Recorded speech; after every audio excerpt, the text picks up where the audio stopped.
Vocês acham que, de repente, o Zélio falou, ele recebeu do caboclo, essa é a nova religião, e todo mundo que entrou já sabia qual era a religião, e todo mundo começou do zero? Ou todo mundo trouxe a sua bagagem religiosa? E aquilo foi crescendo, e cada um que chegava no Zélio, que entrava e montava a sua casa, ele montava a casa com o seu trabalho religioso, com a sua estrutura religiosa, e mais a do Zélio. Aí começa a miscigenação. Isso chama-se aglutinação religiosa. Tá? E já começou lá, essa primeira parte.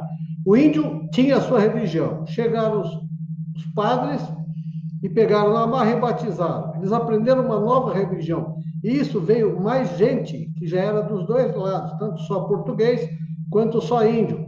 Aí começou a agregar os dois na nova religião. Aí criou-se as duas histórias e chegaram em pontos comuns e foram somando, tá?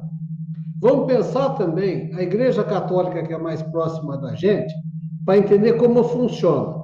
Veio Cristo, passou tudo, teve o sofrimento, os caras, aquela loucura. Que ano que eles foram efetivamente adotar uma religião, criar uma religião, montar uma religião?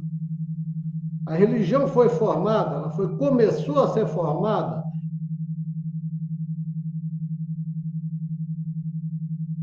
a morte dele. Ou seja, aqueles judeus que estavam ali, os gentios que estavam ali, foram juntando as mensagens de Cristo com as histórias deles. E foram criando vamos dizer assim, um esqueleto, um começo.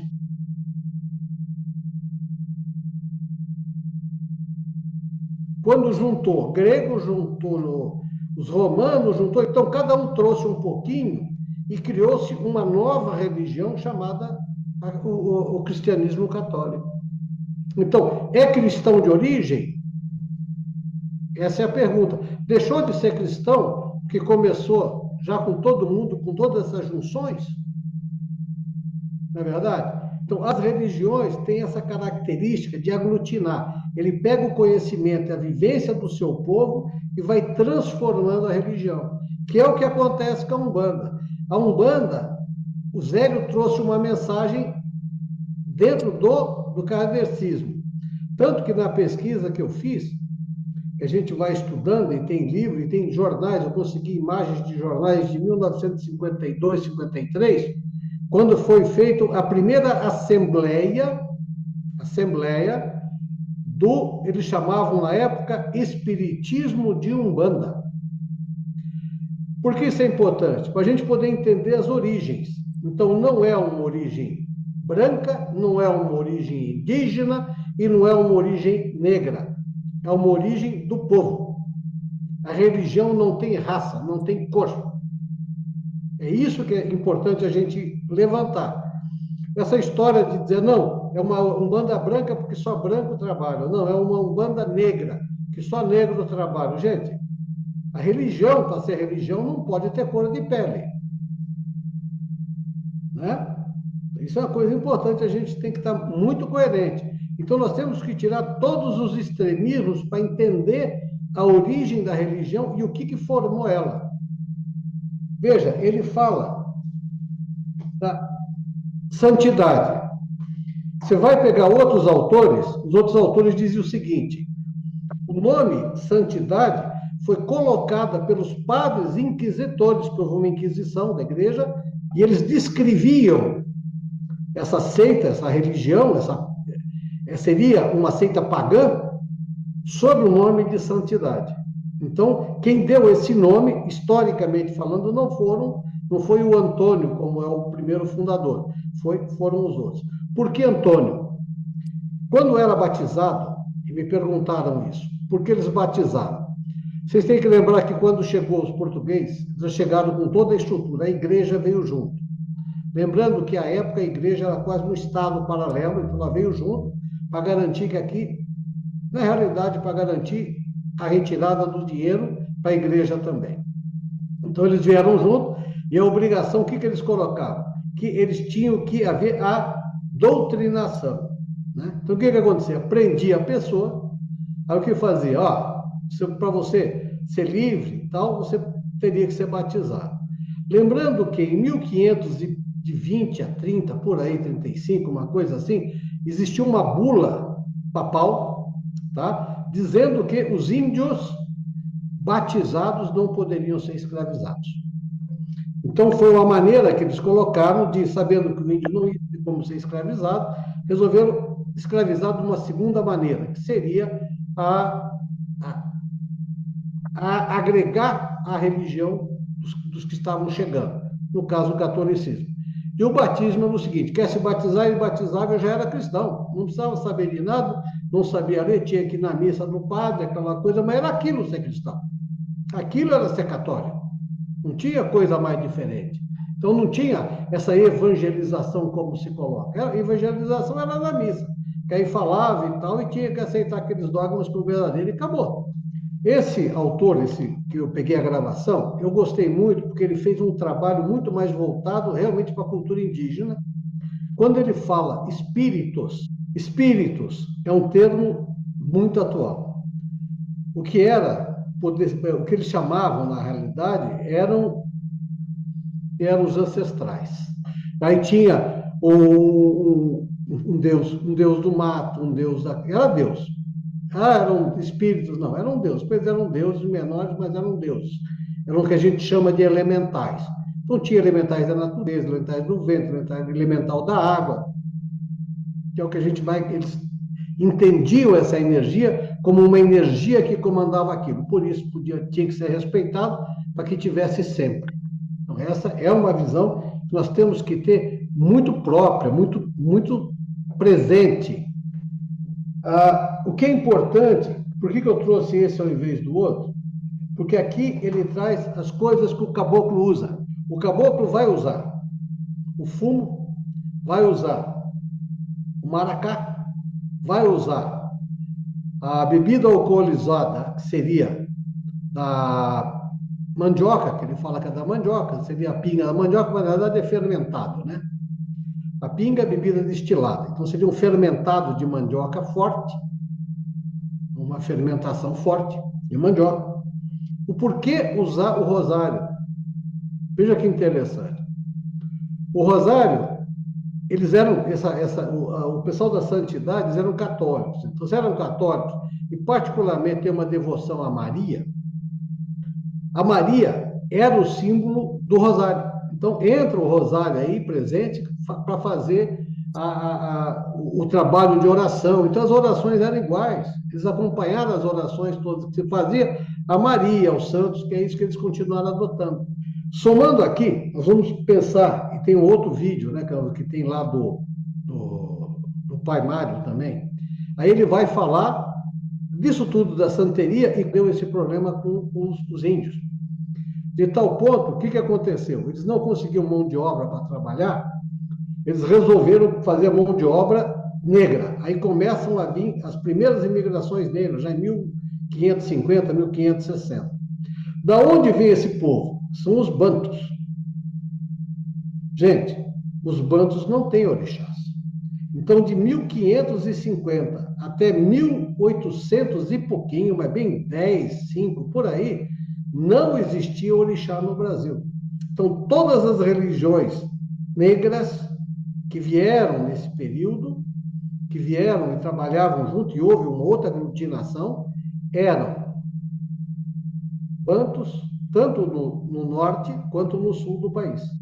Por uma questão de uma guerra, não sei, nós já comentamos isso num outro exemplo, do Mário, que é um grande historiador, dessa parte da África. Ele fala que nessa época, a cidade de Oiá, na África, eles perdem a guerra, e essa cidade era uma cidade em devoção a Xangô, que era o orixá, e o culto dos iorubás é que tinha os orixás. Tá? Então, aí, a partir de 1800 e pouquinho, é que veio uma nova leva, com nova cultura, nova instrução, novo tudo, para somar. Veja, eu quero até voltando um pouquinho antes do Iorubá. Veja que antes de chegar aos Iorubás, o povo banto, boa parte do povo banto, tá, que foi dominado, eles não eram, eles eram do Islã, eles pertenciam à religião islâmica. O que acontece? Então, boa parte também dessas construções, dessas religiões que aglutinam, tem muita coisa também do Islã. Por isso, o mentor do Zélio, primeiro vem o caboclo para afirmar. Em segundo lugar, quem começa a reger a estrutura da Umbanda é o Orixá Malé, que era muçulmano. Daí a origem que ele, em homenagem a esse orixá, a esse guia, que começa a montar a estrutura da Umbanda, dando normas do que deveria ser feito, ele criou o nome, a opção na época do nome Alá Banda, ou seja, a banda ao lado de Alá, para exatamente aglutinar, acomodar esse povo também que vinha. Essas são as culturas que vão entrando devagarzinho, né? Então eles adoravam os seres elementais e tal, então conforme foi aglutinando. E como é que eles aglutinaram? Como é que é o ser elemental do vento? Não, um ser elemental, um deus do vento. Não, mas nós vamos aqui, entramos no Yorubá, nós temos também a nossa Yansan. Então, juntou essa deusa originário lá da cultura brasileira de raiz, que é a indígena, que acomodava o deus do vento, ele pega Iemanjá e aglutina e diz, não, agora nós vamos adorar Iemanjá como deusa do vento, não como uma deusa do Yorubá, não como um orixá. Pega o nome orixá, agregando as culturas que vêm. Porque se a pessoa está acomodada num candomblé, numa macumba, que é macumba do Rio, que é o candomblé de Angola, que é o candomblé, que é o candomblé do povo banto, que depois vem a ser orixá também, por junção, mas eles pegam o anterior, eles não tinham orixás, né? Então, o que acontece? Ele está acomodado lá, por que ele veio para a Umbanda? O que ele estava procurando na Umbanda? Estava lá na Umbanda, estava no candomblé, veio para a Umbanda, se encantou com a nova mensagem da Umbanda, aquela Umbanda que não cobra, uma Umbanda que pratica caridade, uma Umbanda que caminha espíritos, uma Umbanda que faz desobsessão. Poxa, ele entra bacana. Ele entra com aquela cultura, aprendendo a nova. Gente, quem aprende nova não aprende completo, não é verdade? Ele aprende alguma coisa. Então, um filho desse vai vir com toda a cultura, o pai vai passar toda a cultura do candomblé, somado à cultura do Umbanda, porque é como ele interpreta, é como ele vive. Então, por isso, nós temos N Umbandas, que, se você for analisar, a Umbanda seria criada por Zé, o nome Umbanda. O que eles disseram? Não, a Umbanda de Zé é uma coisa, a Umbanda nossa outra. A nossa Umbanda do lado de cá é Umbanda porque do bando Umbanda é cura. Pronto. Inventaram também outro nome. Faz diferença para a espiritualidade? É isso que a gente tem que estar sempre se perguntando.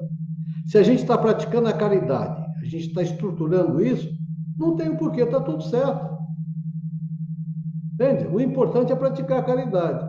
Nós, aqui, eu particularmente, estou passando a vocês agora como parte da doutrina da casa, é o seguinte, nós acatamos aquela origem, aquela parte originária, que é o seguinte, a função do terreiro é encaminhar espíritos perdidos, desencarnados perdidos, encaminhar desencarnados que foram utilizados por seres humanos de muita má índole, foram utilizados, foram escravizados, e eles se tornaram extremamente agressivos, é uma ignorância, é um vício que se coloca. Então, esses seres que nós vamos chamar de magos, de espíritos das trevas, na realidade são espíritos doentes, que merecem, eles vão ser encaminhados. Então, isso é uma visão nossa. Aqui você não faz mandinga para destruir, não faz mandinga para se proteger devolvendo. Isso não é Umbanda. Isso daí é nação, isso aí é homolocô, que é a devolução de agressão com agressão. Qual é a mensagem de Cristo? Se ele te agrediu, vira outra face. Virar outra face não é deixar bater, é abraçar com carinho, é encaminhar, usar toda a energia possível, toda a magia, todo o conhecimento magístico para tirar todas essas coisas que foram colocadas nessa entidade, nesse ser. Ou vocês acham que Deus ama mais a gente do que eles? Entende isso? É esse o conceito que nós temos que estar sempre trabalhando. Sabe? Falar, tem um monte de religião diferente. Não é que tem religião diferente, que cada um vem, igual como foi a religião, por isso que eu quis trazer esse vídeo. A outra vez nós assistimos o outro, que foi o Baba Mário falando. Ele fez um enfoque, tá? Muito voltado para a história dele, porque é o que ele faz, poxa. Ele vai estudar a parte da história e vai fazer o quê? Essa história é legal, mas para mim representa isso. Está errado. Nós aqui nesse mundo, nós somos, eu gosto muito daquele exemplo que diz assim, cegos orientando cegos. Sabe? Porque o conhecimento que nós temos é muito pouco. É o pouco que a gente amealha. Então é como se cegos se unissem e tentassem aprender junto, um ajudando o outro. Sabe? E a prática, só que você pega o quê? Bom, qual o norte? A prática da caridade. Perfeito. O que é? Caridade, a gente trabalha. O que não é caridade, a gente não trabalha. Está errado? Não. É o trabalho dos outros. Tem gente que precisa fazer isso para que ele possa se aproximar, que possa o seu espírito ser encaminhado, que possa ser desperto de uma materialidade. Na verdade, quem é a gente para julgar? Qual é a base de conhecimento que nós temos para julgar? Grandes livros de conhecimento. Existe uma história vista por alguém que interpretou aquilo dentro da sua realidade, dentro da sua história, dentro do seu conhecimento e colocou ali. A Igreja Católica, que é a religião mais antiga, entende? Ela vai crescendo, ela vai crescendo, ela vai crescendo. Ela vai se desenvolvendo, vai direcionando, vai caminhando. A própria cultura, o próprio desenvolvimento intelectual do povo vai levando à modificação. Por que o Obaluaê se veste de palha? Isso é muito interessante. Então você vai estudar. Por quê? Porque a origem da palavra do Obaluaê, a origem do nome, a origem do ancestral, da raiz do Obaluaê, é o nome de varíola, que é a doença que aconteceu na África muito séria. Eles começaram a fazer vocações, criaram um Deus para proteger dessa varíola. E como ele era todo cheio de varíola, aí o povo banto cobriu de palha. O povo do Yorubá vestiu ele de vermelho com cabaça. Entendeu? Cada povo colocou o que quer e veio. O pessoal do candomblé do Brasil resolveu adotar ele com palha. É uma questão de opção. Mas qual que é o verdadeiro, gente? É o que você vai usar. Para nós, ele representa a cura. Aquela posição, aquela força que ele faz é em oração e cura. Então você trabalha como ele vem. Ele vem para trabalhar dentro do mental das pessoas que estão nesse nosso convívio social, na nossa realidade. Não é verdade? Ele tem que vir trazendo de você essa vontade, esse querer, que a energia te ajude e que a energia te cure. Ele vai vir na sua linguagem, não na linguagem dele. Então, a cada casa é uma realidade onde vem trabalhar. Como é que você sabe se está certo ou está errado? Veja os frutos. Se der fruto, é bom. Se não der fruto, é que não é aquilo. Casas de Umbanda, elas têm uma origem de raiz, tá? O que essa raiz diz para nós? Aqui se pratica esse desce daquela maneira. O que representa o Omulu ou Obaluaê? É cura. É um elemental que vem para trabalhar a cura. Ele vem cuidar do cemitério, que é o Omulu, que é o senhor do cemitério. Essa entidade, essa energia que vem cuidar dessas coisas. Os mitos servem para ajudar a elencar as estruturas, não como um deus, mas como um mito, algo que possa ajudar a gente a entender essa relação da natureza com essas entidades. Você pode entender isso como entidades não nascidas, tá? São entidades que a gente poderia chamar angelicais, ou entidades da natureza, que são direcionadas para que se trabalhe com o ser humano. Aí você vai trabalhar. Né? A caridade se faz a quem precisa. Eles vêm, ou você acha que Exu é Exu o tempo todo, ou em outros centros ele dá outro nome, em outros centros ainda ele não é mais Exu, ele pode ser um doutor, pode ser um preto, pode ser... Nem todo corte é ruim. É a forma deles trabalharem lá. Se eles acreditam que aquilo é forma de fazer caridade, não é nem elevado nem baixo, é a forma deles. Se eles resolvem achar que tem que cortar para curar, eles estão fazendo um trabalho de cura, expulsando as coisas, então, mas é o jeito deles trabalharem. Se houver alguém que queira praticar a caridade, sempre Cristo vai estar perto. No caso de fazer um corte fazendo o mal, tendo intenção negativa, a pergunta é, quando faz negativa, Cristo está perto? Não. Não, Se não está Cristo perto, bons guias vão estar perto? não. Os obsessores podem tomar e dizer que são os guias? Podem. Pode. Fazem muito. É o que nós chamamos de magos negros. Entendeu? Sim.